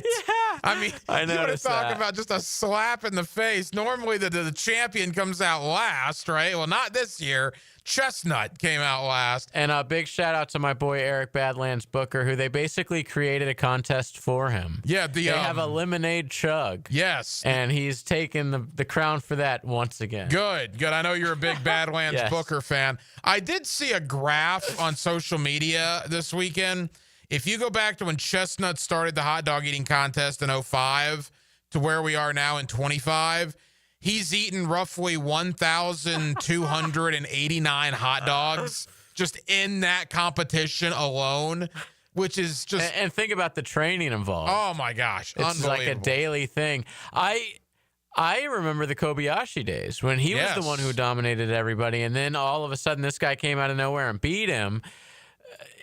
If you remember, Chestnut lost like 10 years ago. He did. He lost in 2016 or something. He must have just really taken that super personally. I'll tell you. Because no one's even gotten freaking close to him. Stoney, I think his name was. The first time Matt Stoney. The first time I discovered Joey Chestnut, I'm willing to bet it was unlike many other people that have discovered him. When I used to do the milk challenge on the different radio stations around 4th of July, I would look on YouTube in the infancy stages of YouTube. We're talking 12, 14 years ago to see if anybody had done the milk challenge.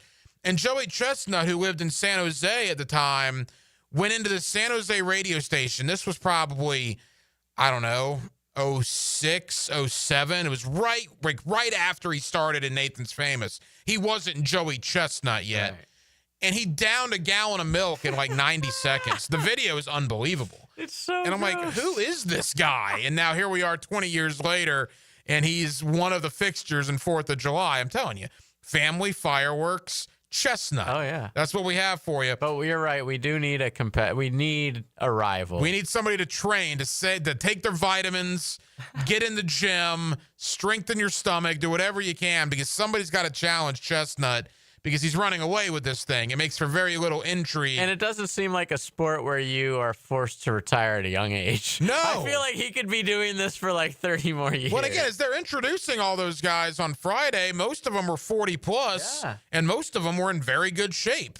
It was very surprising to see guys in such good shape compete in the Major League Eating circuit. So, again, congratulations to Joey Chestnut. Also, a couple of Americans in the quarterfinals at Wimbledon. Ben Shelton, the former Florida Gator, is in the quarterfinal, as is Taylor Fritz. Fritz plays tomorrow in his quarter. Ben Shelton will play the number 1 seed, Yonex Center, on Wednesday. Again, either a win for Fritz or Shelton, and an American man will be in the Wimbledon semifinals. Coming up next, our AFC South preview kicks off. Tyler Rowland, the host of the Locked On Titans podcast. He joins me next on a Monday evening here in Northeast Florida. We're glad you're with us right here on Hacker After Dark. Here's another look behind the microphone at 1010XL with Dan Hicken and Jeff Prosser. Get on your feet, pal. Let's find out how tough you are. I want to know right now how tough you are. Come on. Mornings on 1010XL. I'll give you the first punch. Let's go. Here's Linda Beaver. The dog days of summer are here, and so are the hottest deals of the year. Whether you're hauling down the street, cruising on the beach, or just escaping the heat, we have the ride you're looking for and the wow you experience you deserve. Save big on select models with sizzling summer savings, low financing, and limited time bonus cash on all trades. So don't sweat it. Come beat the heat at Beaver Automotive, where the summer deals will wow you. Right now, you may be running a little late, or feeling stressed, or overwhelmed, and you may be going a bit over the speed limit. So to help you relax, exhale. Ease up on the gas. You'll get there when you get there. Take a moment to just chill. This little break is brought to you by Target Zero and the Florida Department of Transportation. Hey, it's Matt Hayes, and the 4th of July weekend is upon us. And I know what you're thinking. I can't start Awaken 180 weight loss because I want to eat on that long weekend. Well, guess what? You can eat hamburgers on Awaken 180 weight loss. You can eat chicken, steak, or pork, too. You can even eat lobster because you're eating real food and losing weight. More important, it's fast, easy, and safe. No chemicals in your body, no counting calories or points, or any other fad diet. I can't stress this enough. You eat real food every single day. You know what else you're doing while losing weight with Awaken 180? Eliminating pain, fitting into clothes you haven't worn in years, sleeping through the night and waking up refreshed and energized. I lost 40 pounds in 9 weeks on Awaken 180, and Hacker lost more than 110. You can lose whatever you want. It doesn't matter what your goal weight is. Awaken 180 weight loss will get you there quickly and safely by eating real food every single day. Awaken 180 weight loss is the clear path to success without disappointment. Give them a call, 844-346-1800, or online at awaken180weightloss.com. Here's your 1010XL First Coast Community Calendar. The Hometown for Heroes Home Buyers Program helps you get your down payment and closing costs paid. Call to learn more. 574-7180. City Rescue Mission has been providing food, clothing, and love for over 70 years to the homeless in Jacksonville. If someone you know is struggling, City Rescue Mission is here to help.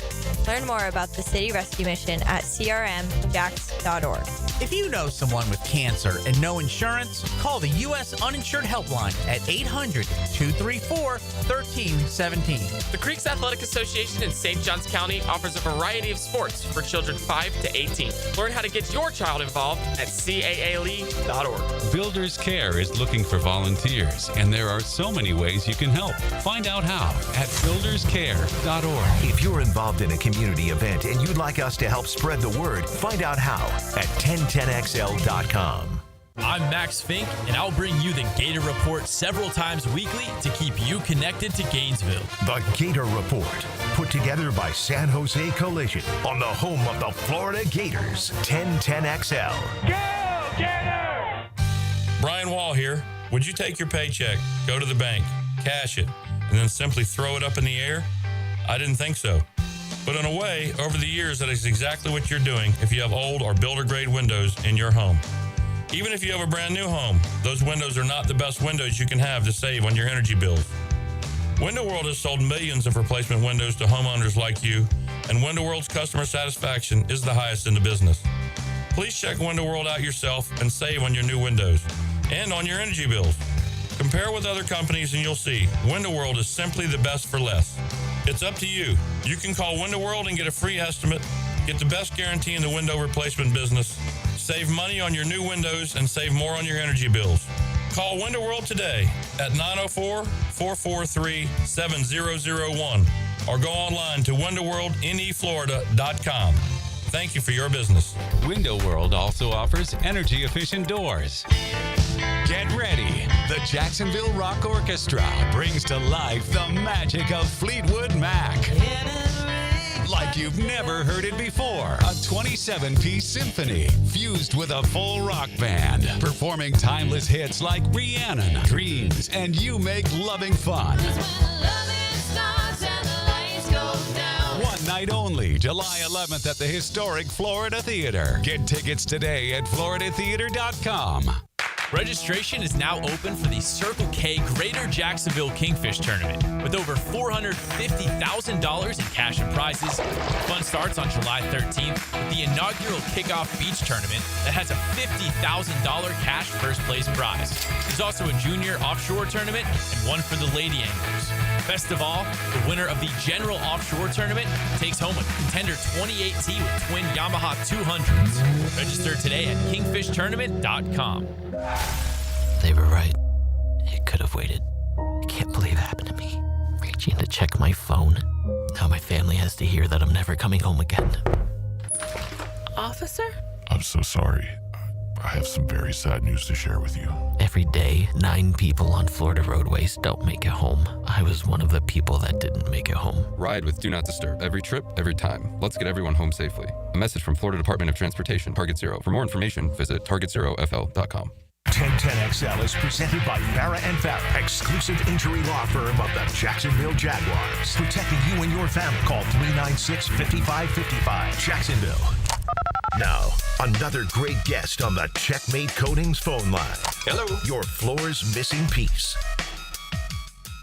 Back here on 1010XL at 92.5 FM in the city of Jacksonville, your home for the Jacksonville Jaguars, and we are glad you are with us. We started this back in early May. We've gone division by division.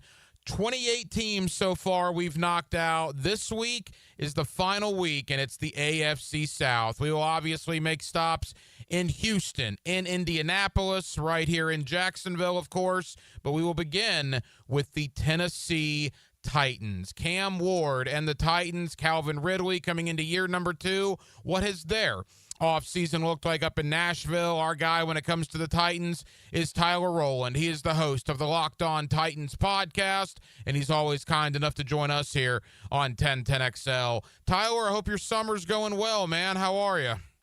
Yeah, it's fantastic. It's been a good one. I mean, listen, I love football, and I'm ready for the football, but I can't lie. I've been enjoying the summer as well, and I hope you guys are as well down there. Yeah, I got one more little vacation next week, and then when I get back, it's training camp. It's absolutely hard to believe that we are on the doorstep. All right, the Tennessee Titans. First and foremost, year number 1 last year with a new coaching staff. Year number 1 with Calvin Ridley. Probably not the way many Titan fans thought it was going to go. Tyler, how would you summarize last season as we entered the 2025 offseason? Yeah, I think it was a massive disappointment. I think that you look at the Tennessee Titans roster, and I think if you were honest with yourself, it wasn't a championship roster or anything like that. But I think there was some hope, and certainly there was conversation coming from the organization, not just the fan base, that this team could make the playoffs, could be a competitive team. Second year of Will Levis. Is he going to be the guy? And listen, I know that anybody listening can scoff at Will Levis. I knew he was terrible, but at the end of the day, when you don't have a franchise quarterback, all you got is hope. And there was a lot of hope that Will Levis would take that step forward. Brian Callahan, there was a lot of optimism there. And it just fell flat on its face. Not only a failure, it went the total opposite way to being a disaster, but at the end of the day, there were necessary changes made because of the disaster that it was. Ran Carthon, who, based on the information that's come out since he was fired, clearly was not ready for that position. Hopefully, the Titans have hired a better general manager going forward. And then, of course, you land the number 1 overall pick and have a better chance at finding that franchise quarterback than you probably had realistically with Will Levis. So if you want to, color it optimistically for the Titans, it was a necessary step back to take steps forward, but there's no other way to put it. It was a disaster season for the Titans in Brian Callahan's first year. Tyler, here in Jacksonville, we know about having GMs and head coaches that aren't in sync, right? Obviously, Urban Meyer, Trent Baalke, Doug Peterson, Trent Baalke, and now we're kind of in unison with Liam Cohen and James Gladstone. Is there concern in Nashville that the new GM did not hire Brian Callahan? I don't know if concern is the right thing. I would tell you, in my opinion, the local conversation about Brian Callahan is off base. I think a lot of people like Brian Callahan. He seems like a very nice man. He's very transparent in his interviews, very down to earth, which is quite the change from the machismo bravado of Mike Vrabel, who would lie straight to your face in an interview and not care about it whatsoever. You know what I mean? So I think a lot of people like Brian Callahan, so people don't want to be honest about where things are. I think Brian Callahan is the biggest question for the Tennessee Titans this season. I mean, obviously, how good will Cam Ward be is probably more important, but the biggest immediate question is Brian Callahan really an NFL head coach? Because I would tell you, they have a bad roster, and the quarterback play did sabotage them last year, but Brian Callahan lost them about 3 games, in my opinion, with his decisions and his game plans and what they were trying to do.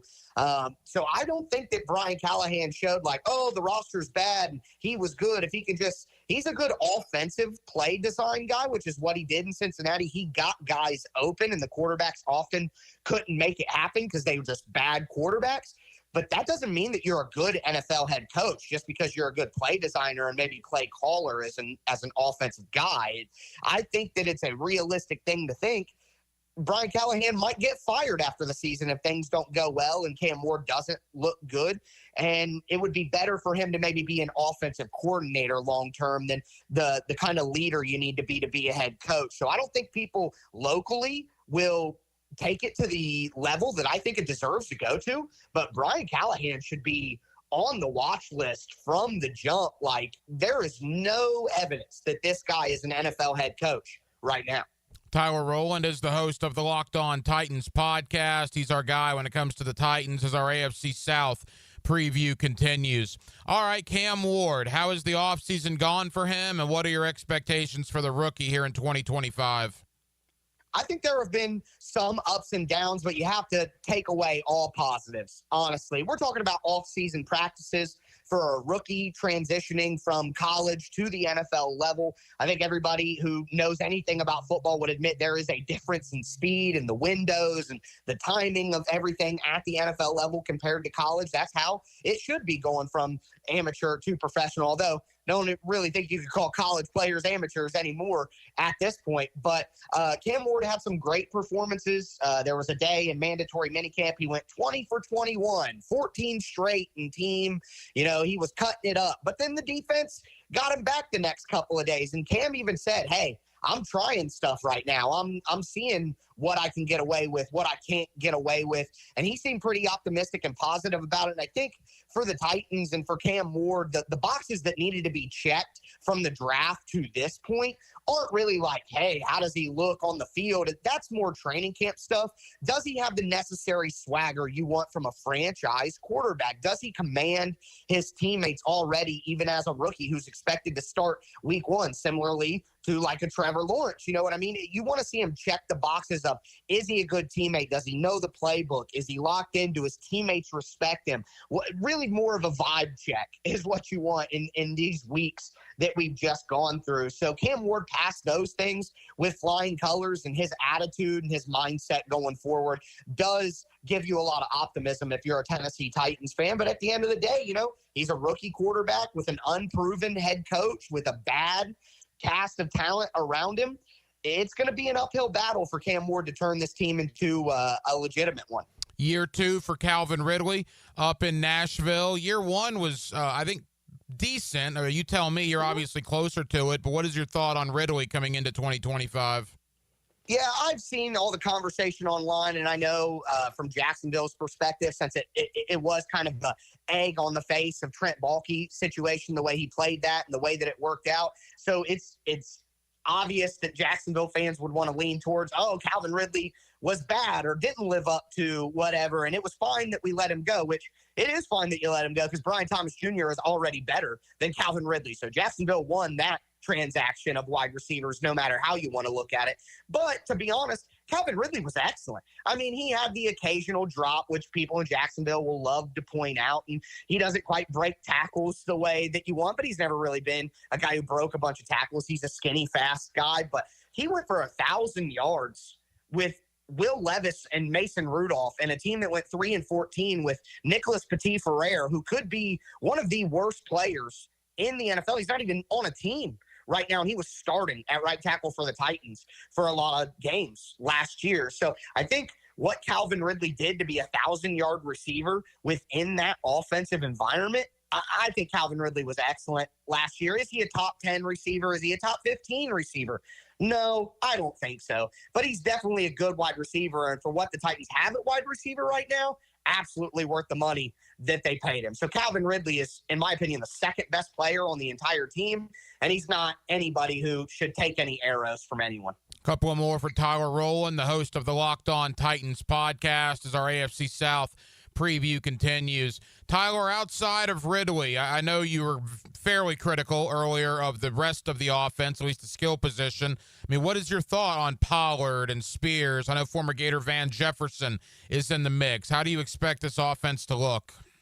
Yeah, I don't think it's awful, you know, but I would still say the Titans have a bottom quarter or a bottom third skill position group. Really, it's all about which one of those rookies will step up between Alec Iomanner out of Stanford, Xavier Restrepo, Cam Ward's best friend, undrafted free agent out of Miami, Gunnar Helm, the tight end out of Texas, who I think could be the Titans' day one starter this year, just with what he brings to the table. You have Chim Dike out of Florida, who's kind of a mystery. You know, he was only asked to run deep crossers at Florida, didn't have a lot of variety in his route tree, so it's kind of uncertain what he can do, but he's been impressive.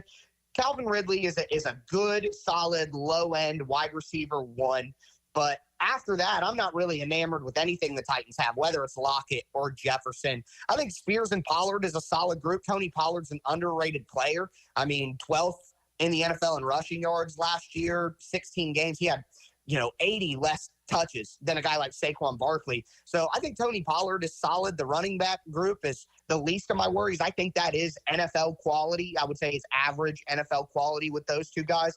But that wide receiver group is not NFL average quality with Calvin Ridley and Tyler Lockett and Van Jefferson as the top three. So if one of those young players I mentioned earlier, the three wide receivers, if one of those guys doesn't take a big step up here, the Titans are still going to be in a really bad spot when it comes to weapons, because I'm not at Tyler Lockett at this stage. There's some conversation he may not even make the team if enough young players step up. And then Van Jefferson has always kind of been just another guy, a third or fourth wide receiver. So I'm not overly enamored with the weapons group, but I don't think there's much the Titans can do about it. At this point, it's probably a next year problem, but if one of those young guys steps up in a big way, it could really change the dynamic of how we view the help around Cam Ward. Tyler, as we begin to wrap up on the defensive side of the ball, I know they spent a lot of money last offseason. Didn't really materialize. Kenneth Murray's gone. Awuze's gone. I know they lost Harold Landry this offseason as well. Certainly Jeffrey Simmons is still there, which is a big, big deal. Yes. But how would you assess the Titans' defense right now? I would say the Titans have an average defense, and there are a few X-factor points that I think could turn it into a good defense, like a top 10 defense. A lot of Titans fans, they were second in yards allowed last year. They're the number 2 defense. No, they were not. The turnovers from the offense, the poor special teams play led to a lot of short fields for offenses and critical metrics like third down, red zone and stuff. The Titans weren't a top defense. So I think that's a little facetious if Titans fans try to say that. I think the reality is they are an average defense. You have a great interior with Simmons and Sweat. Will Sweat ever make that step forward to like a Dexter Lawrence, Vita Vea type guy? I don't know, but he's a pretty good run stuffer right now who can get some pressure on the quarterback and help push the pocket. The edge is really a tough spot for the Titans. Arden Key is their top edge rusher, and Jacksonville fans know Arden Key. He's a third edge rusher on a good football team. He's not even a starter, so the fact that he is the top edge rusher for the Titans is unfortunate. But Femi Oladejo, their second-round pick, he's a converted off-ball linebacker from UCLA. He's moving to edge now, much better suited for edge, and that's what he was doing at the Senior Bowl. He's a development project because of that switch in position late in his career before the draft. If he can turn into just a solid starting edge rusher from the jump, that would really change the potential of the Titans, because now you have 2 good edge rushers. Outside of that, you have Draymond Jones, who's mostly an interior rusher. I think that's where he's best, at least. And Lorenzo Carter, who's had 3 sacks and 4 seasons. He's not a pass rusher. He's a run stuffer. So they don't really have a lot of pass rush talent on the edge. And if Femi, their second-round pick, can take that step up, it'll change it. And then L'Jarius Sneed in the back end. I like the change from Kenneth Murray to Cody Barton. I think Cody Barton is a way better player on the inside at linebacker than Kenneth Murray. I did not like the Kenneth Murray signing whatsoever. But L'Jarius Sneed at cornerback, if they don't have L'Jarius Sneed, if he doesn't come back healthy, which in a recent interview he said, I'm as healthy as I've been. I'm ready to remind people who L'Jarius Sneed is. Well, I would love for him to do that rather than continue to steal from the Titans and give them nothing. He wasn't good when he played in 5 games last year, and then he got hurt and had this crazy quad injury that he was still rehabbing from during minicamp. So if L'Jarius Sneed does that and comes back and is a top 5, top 10 corner in the NFL, the Titans have a lockdown corner there. They have some good depth at corner behind him. The safeties are pretty solid. That could make for a really good defense if those things happen. But if Sneed continues to mess around, can't get back healthy, the Titans cornerback room without him is really scary. So it's a big, big X factor. L'Jarius Sneed and their second-round pick, Femi Oladejo. But I think they have some nice pieces on defense, more than they have on offense. And the defense should at least be solid, regardless of what the offense does. Tyler, final question. We got about 2 minutes to go as we wrap up. I watched one of your episodes about a week or so ago, and I love having you on because you certainly don't sugarcoat things. For the Titans, who you cover, or anybody else in the AFC South, if somebody sucks, you're going to say they're going to suck, which I like. You're pretty high on the Jaguars, if memory serves. From watching your podcast, you think Jacksonville may make a turn this year. And I'm curious what the thought is, not only about Jacksonville, but the rest of the division, the AFC South, how you see it shaking out in 2025. Sure. The basis of my thought about Jacksonville is I already liked the roster talent level.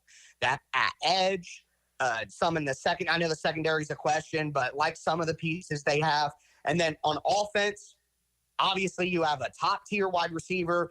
I don't think Trevor Lawrence is ever going to be what people hoped as a number one overall pick. Some people said generational, but that doesn't mean you can't win with Trevor Lawrence. He's still a top half quarterback in the NFL, in my opinion. Liam Cohen is going to get the best out of that system. They definitely have some questions, but I think the Texans could take a small step back this year with some of the questionable moves they've made. So I think they're still playoff. It'll be between Jacksonville and Houston, in my opinion. But I just like Jacksonville's roster talent level, and I think the coaching changes and the vibe changes and getting a better general manager in there and having more cohesion as a team. I just really like the talent, and I like the changes, and I think some of those changes can boost up a team in a way, and I think there's a lot lacking from the coaching staff last year in Jacksonville. With Houston, like I said, I think they could take a small step back. Those questionable moves they made on the offensive line, I think they took their biggest problem and made it even worse. So I think DeMeco Ryans could be on the hot seat a year from now. And then the Colts, I just think they finally made moves to make their roster better that their fans have been begging for. Draft a tight end, sign a cornerback. But their quarterback situation is as worse as it's been since Andrew Luck. So I just think the Colts are going to have finally their down year, and I think they'll be last in the division. Tyler Rowland is the host of the Locked On Titans podcast. He's our guy when it comes to Tennessee as our AFC South preview continues. Tyler, always appreciate the time. Thank you. Enjoy the rest of your summer, and we'll be talking during the football season, pal. Absolutely, man. You can smell training camp. And thank you to Tyler Rowland of the Locked On Titans podcast. He's one of our guys when it comes to the Tennessee Titans, for joining us tonight here on Hacker After Dark. As our final week of division previews, we will actually make a couple of stops in Nashville, a couple of stops in Indianapolis and Houston as well, as we wrap up our NFL previews with Jaguar training camp about 2 weeks away. This week, it's all about the AFC South, and tonight it was about the Tennessee Titans. Interesting offseason, obviously, as a new general manager, the number one pick in the draft, and Cam Ward. We'll see what happens. Is it a rebuild in Tennessee? Could they potentially be better than some people think? Well, we're going to find out soon enough. We appreciate Tyler Rowland, host of the Locked On Titans podcast, for joining us tonight here on Hacker After Dark. So we certainly spent some time on that. Spent some time on Florida State as well. The ACC Media Days, just a couple of weeks away. Talked to Logan Robinson of Noel Game Day about everything going on with Florida State recruiting and where they stand going into the 2025 season. Again, they play the Alabama Crimson Tide next month, right out of the gate on Saturday, August 30th. And we'll never get too far away from the Jacksonville Jaguars.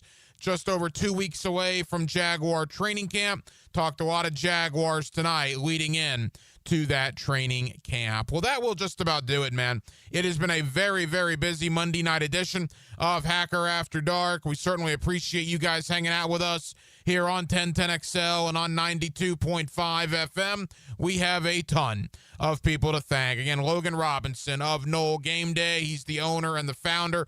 Always appreciate Logan Robinson joining us. Again, thank you to Tyler Rowland of the Locked On Titans podcast as well. And back in hour number one, Daniel Griffiths of Action Sports Jacks. Daniel's the analytics guy again, man. He's the decimal point. He's the number cruncher.